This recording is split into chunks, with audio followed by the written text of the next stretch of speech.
இன்றே டவுன்லோட் செய்து உங்கள் ஃபேவரட் ஷோக்களை என்ஜாய் பண்ணுங்க. நீங்க நினைக்கிற மாதிரி சூடாமணி பார்த்திபனை தன்னோட கூட்டிட்டு போகணும்னு நினைக்கிறது அவன் மேல வச்சிருக்கிற அன்புனால இல்ல. 1000 வருஷத்துக்கு முன்னாடி புதஞ்சு போன தன்னோட சூன்ய லோகத்தை திரும்பவும் தட்டி எழுப்புறதுக்காகத்தான் இதை எல்லாத்தையுமே அவ செஞ்சுக்கிட்டு இருக்கா. தன்னோட கையில எந்த ஆயுதமும் இல்லாம இருக்கிறவனா மட்டும்தான் நிராயுதபாணின்னு சொல்லுவாங்க. ஆனா உங்க 2 பேர்கிட்டையும் இப்போ பார்த்திபனோட உயிர் கொடுங்கிற ஆயுதம் இருக்கு. அந்த ஆயுதத்தை முழுசா பயன்படுத்தி அந்த பார்த்திபனை உங்க பக்கம் வச்சுக்கணும். அது ஒண்ணு மட்டும்தான் இதுக்கான தீர்வு. என்ன ஈசனே இப்படி சொல்றீங்க? எங்க கையில இருக்கிற பார்த்திபனோட உயிர் கூடு ஆயுதமா? எங்க அறிவுக்கு புரியுற மாதிரி சொல்லுங்க ஈஸ்வரா. 40வது பௌர்ணமிக்கு இன்னிலிருந்து இன்னும் 7 நாட்கள் மட்டும்தான் இருக்கு.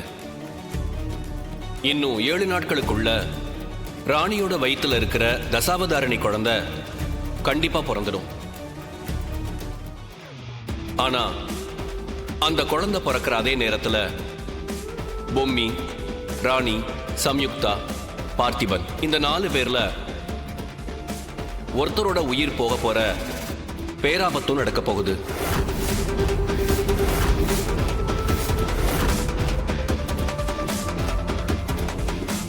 ராணியோட வயிற்றுல தசாவதாரணி பிறக்கிறதால துஷ்ட சக்திகளோட பார்வை எல்லாமே ராணி மேலையும் அவ வயிற்றுல வளர்ற குழந்தை மேலையும் மட்டும்தான் இருக்கும்.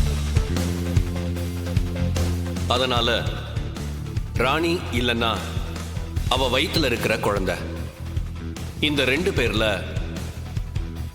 யாரோ ஒருத்தரோட உயிரை மட்டும்தான் உங்களால காப்பாத்துற சூழ்நிலை உருவாகும்.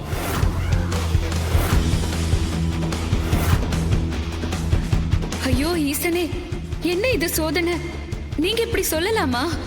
நான் ஈசனாவே இருந்தாலும் இந்த பிரபஞ்சத்தோட விதியை கடைபிடிச்சு ஆகணுங்கிறது தான் தர்மம். உங்க கையில இருக்கிற உயிர் கூடுதான் எல்லா பிரச்சனைகளுக்குமான திறவுகோல். ஆனா அதே நேரத்துல இந்த 7 நாளைக்குள்ள பலவிதமா பிரளயங்களும் அதிசயங்களும் நடக்கும்.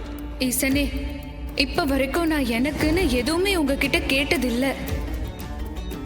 ஆனா முதல் முறையா இப்ப உங்க பக்தையா உங்ககிட்ட ஒண்ணு கேக்குறேன். ராணி வயித்துல இருக்கிற குழந்தைய அவ நல்லபடியா பெத்தெடுக்கணும்.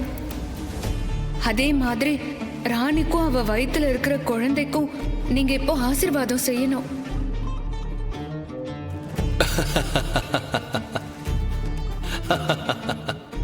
மகேஸ்வரா, இந்த சிரிப்புக்கான அர்த்தம் தான் என்ன?